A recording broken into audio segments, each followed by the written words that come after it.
quietly spoken, fairly laid back, a bit impatient, friendly but not too sociable.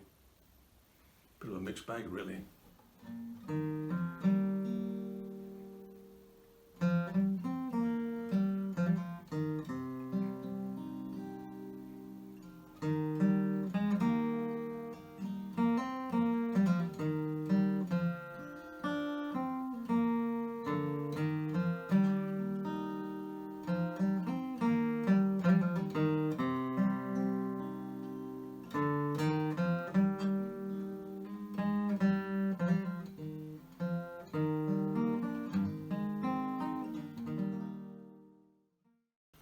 I was born in a small terrace house, number 3, Aylington Place, Derry City, Northern Ireland. I was born in the same house my mother was born in 26 years earlier. I stayed there until I left home at the age of 16. I stayed most of my time in that house. That's my grandparents' house. Just occasionally went up to the house that we were given in the new building estates in Kareena Estate. We went there in the 1950s, I believe it was. I spent very little time there. I spent most of my time with my grandparents. My father's name was John Browne. He was named after his grandfather. My mother's name was Mary Josephine McGavigan. My grandparents' names were John Browne, and his wife was called Catherine. And my maternal grandparents were Patrick and Mariah McGavigan. Well, my father, as I say, like a lot of men in those days, left home to get work. There was no work for men in Derry in those days. So my father was away a lot of the time in England working in the British Railways, whatever they were called in those days. And my mother had worked in the shirt factory. So when he was away, she was at home as a housewife, looking after the first of 7 children. So she was around all the time, and he was away all the time. I was the firstborn of 7 siblings. So there's me, number 1, born 12th of July 1939, just in time to enjoy the whole span of the war. My brother Ivor and my sister Carol Ann. We were the 3 senior Browns. Then there was a break. I think my father was away in England in those days. Then suddenly we began going into production again, and we had Charles and Kevin and Gabriel and Linda, the youngest one. That's the 7.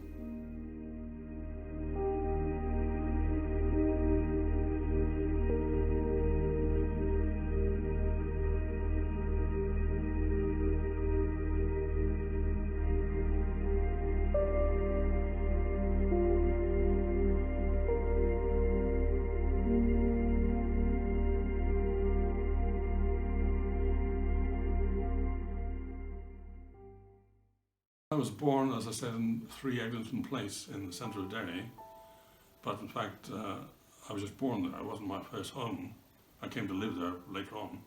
But after we were born, I, my brother Ivor and my sister Carol lived in quite a pokey little flat in a street called Artillery Street. We faced straight onto the city walls, the ancient city Derry walls.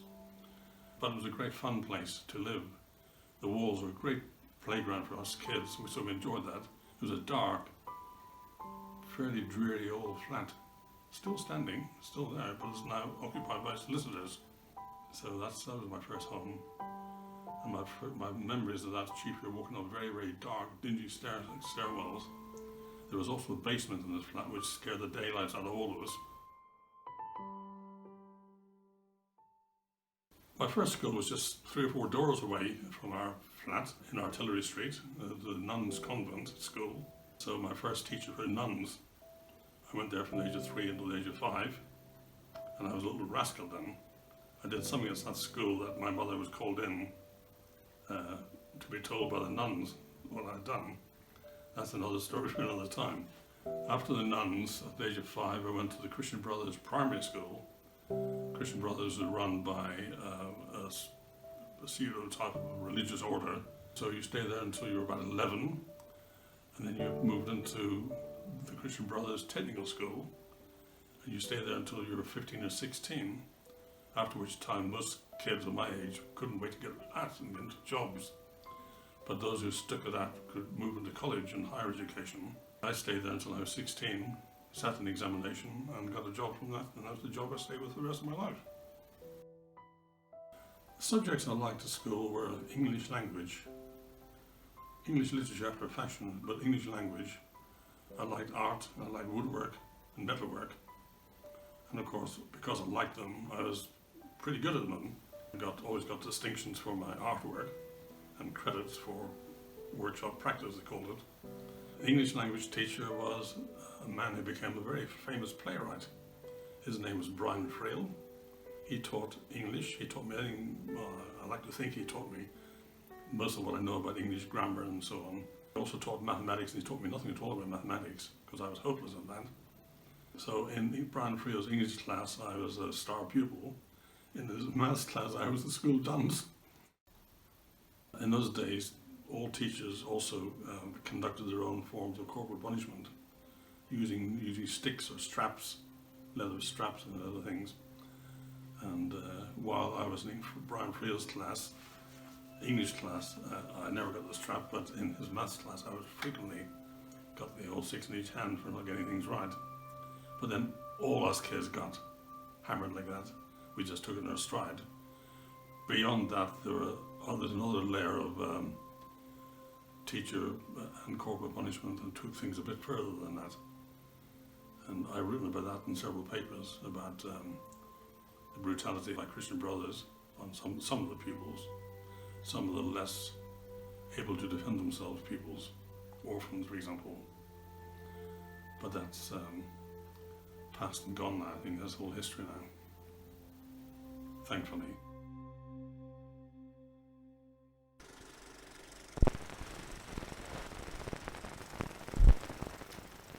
What I remember most about my childhood is playing with films. I've always loved films, from the earliest days of snap photography, just snapshots taken on this little box brownie. This was my grandfather's camera, and we used this old type of Kodachrome film, and many of the photographs taken on this old camera are appearing in this film we're doing now. From little black and white still photographs, I moved on to moving pictures, and at the age of 9 I was lucky enough to be given this toy. It's some toy. This thing's cast iron and weighs about 12 pounds with a film on top. It had to be cranked by hand, like this. So for an hour and a half you'd be sitting in a dark room cranking this thing around and around, keeping the speed up, so if you went too slow, the characters on the screen, Charlie Chaplin usually, would be walking far too slowly, and if you went too fast, you'd be galloping down the street.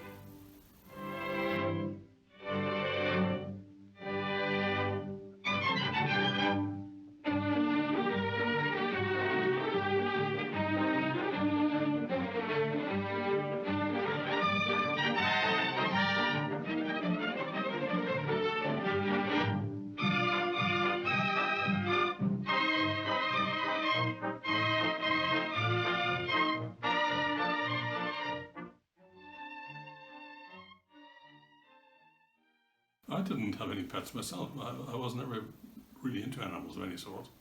But my young brother Kevin, who we just lost him recently, he seemed to attract all sorts of stray animals.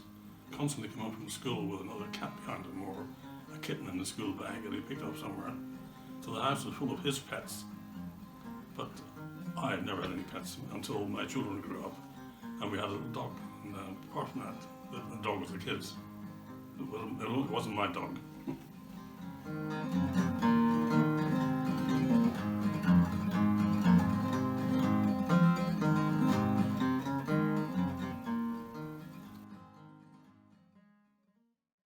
As a schoolboy, I did something fairly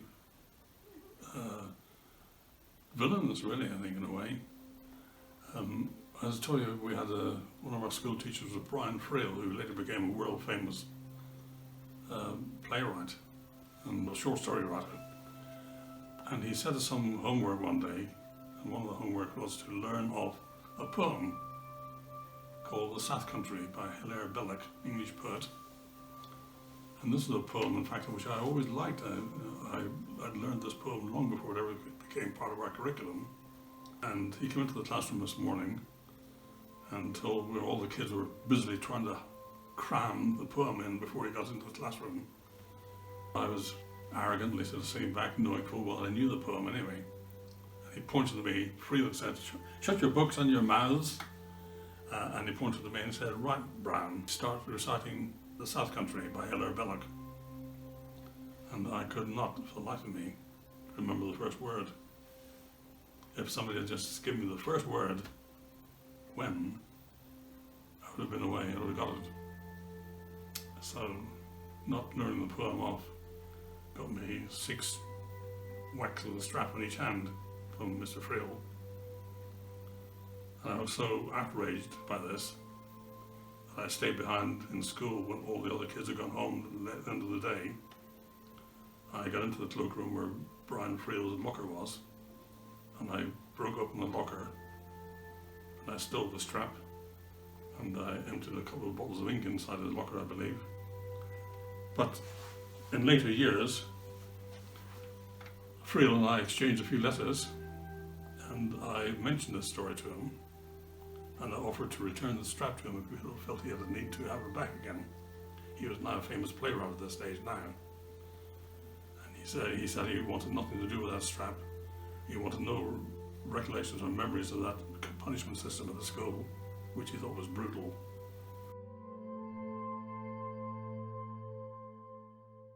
Senior school was, in our case, the technical intermediate school. After that, you either went to college and further education, or you left and got a job. I sat the civil service examination in 1956. This civil service examination could have meant you got into meteorology or into some sort of form of the civil service, or into clerk, finance, or into almost anything at all. The examination I sat, in fact, was for the Ordnance Survey. And I passed that examination. In September, I left home, September 1956, left home to join the civil service at the Ordnance Survey. I could just as easily have been working in a housing executive or something like that, but just by sheer luck, that's the examination I sat, and that's the examination I passed, and I went and joined the Ordnance Survey in 1956, and I stayed there for the next 40 years.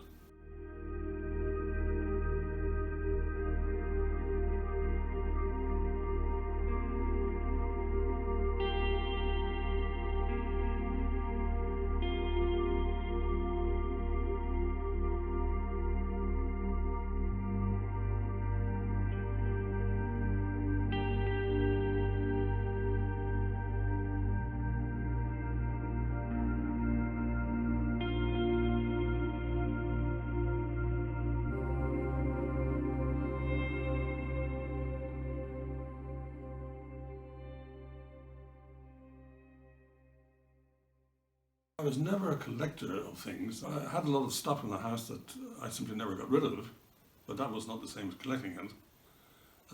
When I got older, we began corresponding with quite a lot of famous people, got to work with famous people, and so there's a lot of correspondence from backwards and forwards. And I corresponded with several people, marvellous letters, and with especially a man called Sven Berlin, who was an artist and a sculptor. I corresponded with him for 25 years, and we exchanged something in the region of 750 letters. I corresponded with singers and poets and writers and so on. And I kept all that stuff, but I never actually collected it. That's just stuff I never got rid of.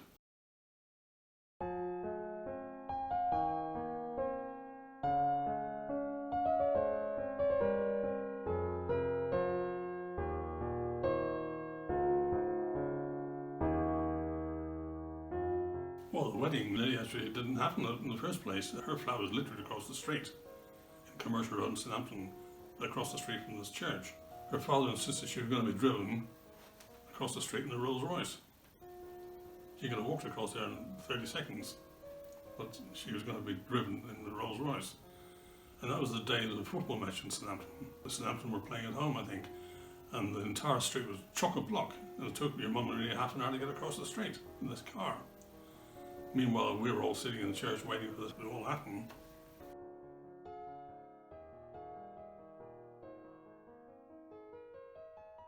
We did have a honeymoon. We went to Cornwall to Mevagissey. We should have been there the night of the wedding, but because some of my friends had played a few pranks, we were delayed. In fact, we never got any further than Cadnam, which is only about 9 miles out of Southampton. That's as far as we got that night. And what happened is that some of my lovely friends had put a number of dead herrings into various parts of the car. And it took us a whole week to actually find the last one. And by that time it was a heat wave in Cornwall. And so these fish were beginning to smell really high. When we went out in the morning to drive anywhere, you had to open the car up completely, take a deep breath, jump in the car and get going as fast as you could to ventilate the thing. And that took a whole week to find that last herring, which was strapped under the manifold. So that was a good wedding present. I've had 3 children altogether. The eldest one is Kieran John, another John, named after his granddad. He's the 9th John Browne in a row. So that's Kieran, then Kareena. She was named because your mum liked the name of her lady-in-waiting at the wedding. Her name was Kareena, as teacher. And then by another relationship, I've had Nathaniel. He was named after, because I read a novel called The Celestial Railroad by Nathaniel Hawthorne. I like the name. It would have been a couple of years later, he might have been called Thomas, after Thomas Hardy. These are Kieran's early photographs. He was born on the 6th of July, 1976, which was a desperately hot year, very, very hot summer. Jackie was in hospital. There's a lot of other women who were also having babies. Poor things were panting, waiting for the miracles to happen. And I decided to go off and get a drink somewhere. Brought back this lukewarm drink and suddenly couldn't find Jackie. She was in one of a whole series of cubicles where all these women were panting and red in the face and throwing the clothes off. And I popped me out into the wrong one, and I apologised to this lady who was lying there with her sweating profusely and her legs up in the stirrups ready for her miracle to happen. And I said, "Oh, I beg your pardon, madam, I got the wrong cubicle." And she said, "Oh, don't worry about that, come on in." Well, I said, I didn't think I'd ever see the day when I would say no thank you to a lady lying on her back with her legs in the air.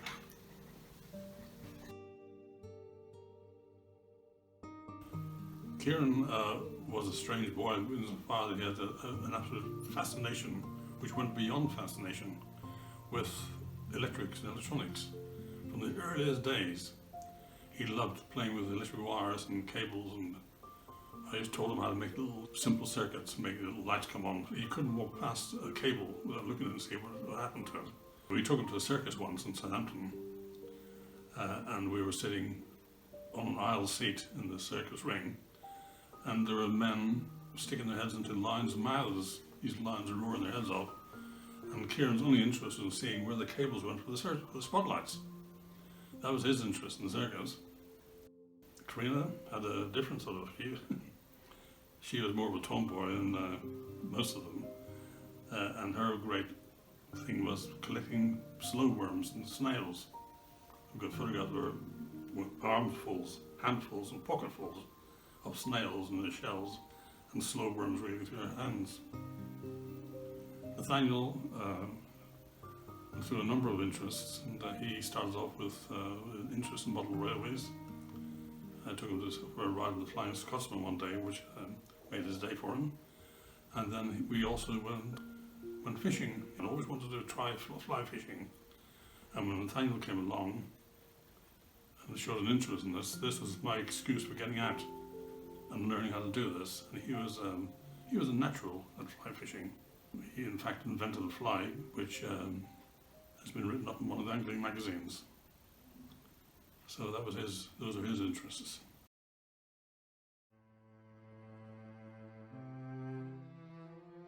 On the 30th of January, Sunday, in 1972, I went along to a gathering at the end of the street I was staying in. A civil rights protest was in Londonderry, Northern Ireland, and this was a banned meeting. It was banned by the police, who didn't want any of this sort of thing going on in the streets of Derry. Anyway, a large crowd turned out at the end of the street, and I joined a team of photographers, international world photographers, who were there to photograph the whole thing. I went along to take some pictures. And the parade started off down the street, and there were thousands upon thousands upon thousands of people at this thing. And myself and a handful of photographers were right at the very front of this. We photographed everything behind us. In front of it there was nothing, except until we came to the army, an army barricade, and we were jammed up against the barricade at that point. And I took a few photographs at this stage. The army standing with their army trucks and so on. All of a sudden there's a huge water cannon came into view and sprayed the entire parade, pushed them back. And I took a direct hit from this thing. In fact, my camera was damaged. And the photographs I took, you can actually see the stains of the purple dye from the cannon on the negatives. Anyway, up came a team of soldiers firing gas canisters, CS gas, anti-riot gas, and you couldn't resist that. So everybody fell back. I fell back with everybody else, and unfortunately some of these people moved into a side street where they were trapped, and where 14 people were shot dead that day. And I walked past that street and walked out of the trouble. So that was the end of my part on Bloody Sunday, and I knew nothing about what happened until later on in the day when I went to Belfast. But that was a day to remember, and that was the day that changed the whole history of Ireland.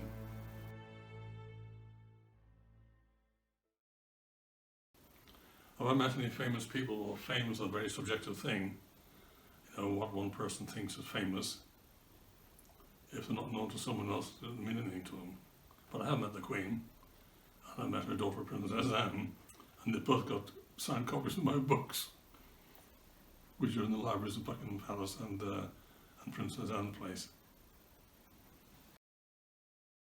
One of my first books is this one called The Folk Songs of Old Hampshire. No subject is too big or too small for a folk song.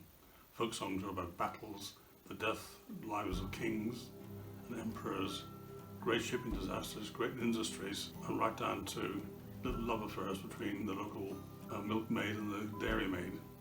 Folk songs have gone the whole gamut of emotions, from big subjects to small subjects, and this is a little book about the folk songs of Hampshire. In 1992, the Ordnance Survey was celebrating its 200th birthday, and to commemorate the bicentenary, they laid on a whole lavish programme of events up and down the country, including a private party at the Tower of London with Her Majesty the Queen and the Duke of Edinburgh in attendance. One of the things they did for this celebration was to produce this book of mine called Map Cover Art, in which I celebrated the art of the map cover between the two world wars. And most of those covers were done by a marvellous artist called Ellis Martin. He did the map cover designs which enhanced the reputation of the Ordnance Survey. In fact, he made the Ordnance Survey a public body. Before that, it was very much a military thing. After Ellis Martin, Ordnance Survey became a very, very public thing, and people still talk today about the Ordnance Survey as a map that takes you to unknown places, like an old friend. When I reached 70 years of age, people kept saying to me, what are you doing that for? What are you doing this for? What do you mean by that? And I found myself saying, I'm not thinking straight. I found myself saying that over and over again. So I decided to produce a little book of poems and called it Not Thinking Straight. So this is a celebration of my 70th birthday. I'm now 80, so it's time to write another one. In 1963, I met the artist and sculptor Sven Berlin, a bigger-than-life man, a wonderful artist, wonderful writer, poet, and a marvellous draftsman, and we corresponded for 25 and more years.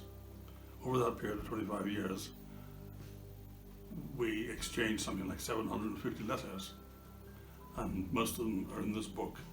Shortly before he died, he allowed me to publish his letters to me, and this is my record of his letters.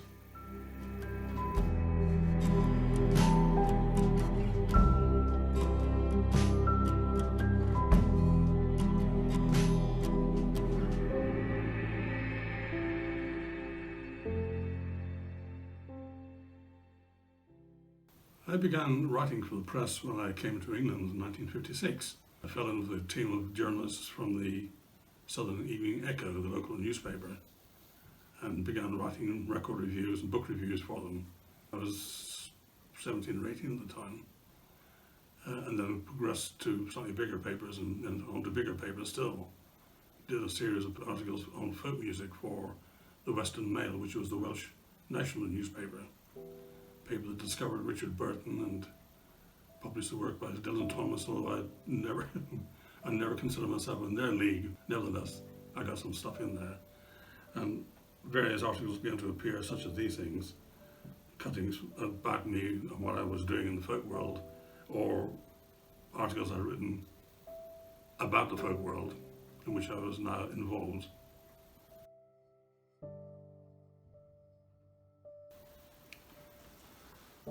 Well, the Folksville Folk Club was started 57 years ago, this year in 1963. So we're now 2020, it's gone through 57 years, ups and downs like all these clubs do. But when we started the folk club, it was one of about 6 in the country, and it was one of the most important. The main singers who became internationally known in some cases would freelance around all the 6 or 7 clubs. So the people in the country got to see a lot of singers who were starting off very often from scratch, and some of those people would build into international stars, performers. Our club had a resident band called the Balladeers, and the Balladeers were a group of blokes, mainly all blokes, who started life in the skiffle days, playing skiffle in pubs before the folk club started. And among them was a gentleman called Mike Sadler, who worked under the pen name, wrote songs under the pen name of Gutta Percha. Gutta Percha, you know, is a rubber substance, and his group was called Gutta Percha's Elastic Band. And they played a lot of gigs all over the south of England. And one of their gigs took them to Winchester Prison, and they came in there, this group, Gutta Percha's Elastic Band, set up on stage. They played homemade instruments, they played skiffle, and the rhythm man was a washboard player, played an old-fashioned washboard with a basin and a chair sat down. So we started off the show in Winchester Prison, and the inmates sat back, arms folded as much as to say, come on, entertain us. And no matter what they did, what the group did, there was no reaction at all. But anyway, they worked furiously, and so furiously in fact that the washboard player was gradually inching back along the side of the stage, unknown to him. And at one point there was a God almighty crash and a few choice swear words as the washboard player disappeared off the stage.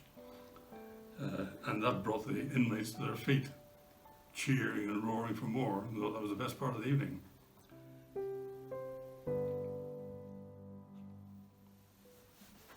As well as performing in a club and comparing club and concerts and sort of thing, the folk music has impacted my life in many ways, mostly through my interface with journalism, writing articles about folk music influences in things like the Battle of Agincourt, for example, great battles, world history, world events, individuals who have become heroes or villains celebrated in folk music, highwaymen, things like that.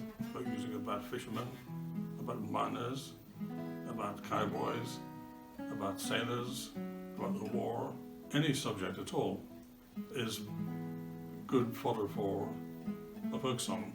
So I spent a lot of time writing articles for newspapers and magazines, doing lectures, lecture tours, including a lecture tour in Germany on folk music, and even in the production side of albums, records and recordings and radio programs, a bit of television here and there. So it's been pretty full-on interest, really, and that's just my interest in folk music.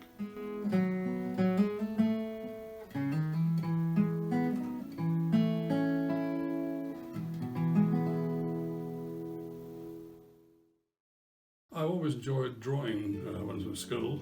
One of the things that I got a lot of pleasure from. One of the few academic subjects I could do without getting walloped by the teachers. I always carried a little notebook with me, a little drawing book, and would draw whatever I saw, a vase of flowers on the windowsill, a little self-portrait of a view of myself in the window in the shop, something I try and avoid these days. Little doodles like this, little bits of fancy stuff, pencil drawing of my work colleagues, and so on. All these little sketches, doodles, great fun.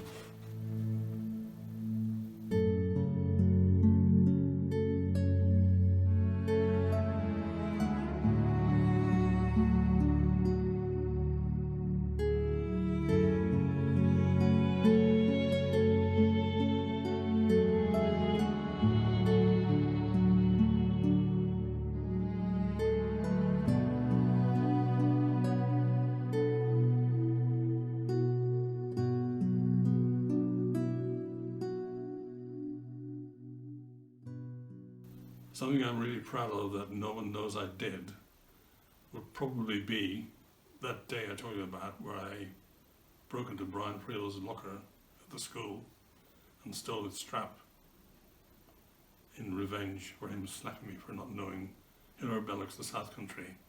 When I am living in the Midlands that are sodden and unkind, I light my lamp in the evening, my work is left behind, and the great hills of the South Country come back into my mind. See, I didn't know it. I knew it, Brian, all the time. Lessons I've learned in life: not to worry too much about what other people think of you. Go to bed with a clear conscience. And if that's not enough, tough luck.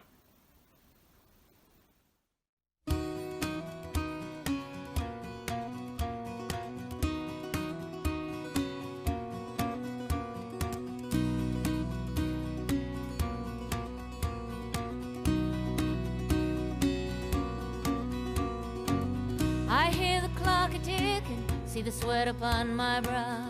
I know my destination, nothing's gonna stop me now. I'm running on desire, baby, I got nerves of steel. Coming down to the wire, Lord above me, guide the wheel. Keep me in your prayers tonight, I'll be with you upon that road.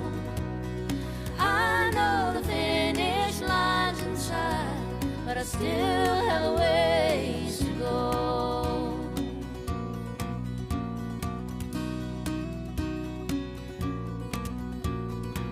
There's a junkyard dog a-barking in the valley down below. He's wanting me to stop and gather up a heavy load. Ain't gonna heat his cold, ain't giving him the time of day. You mangy mud once and for all, I said I threw that stuff away. Keep me in your prayers tonight, I'll be with you upon that road. I know the finish line's inside, but I still have a ways to go.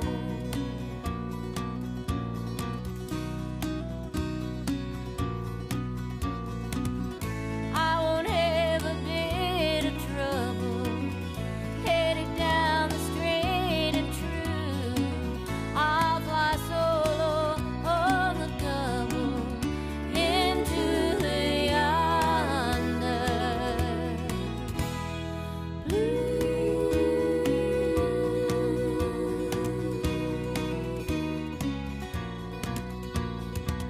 Might need some intervention out upon the icy turn. in a foggy situation, squealing on a hairpin curve. I'm running on desire, baby, I got nerves of steel, coming down to the wire, Lord above me, guide the wheel. Keep me in your prayers tonight, I'll be weary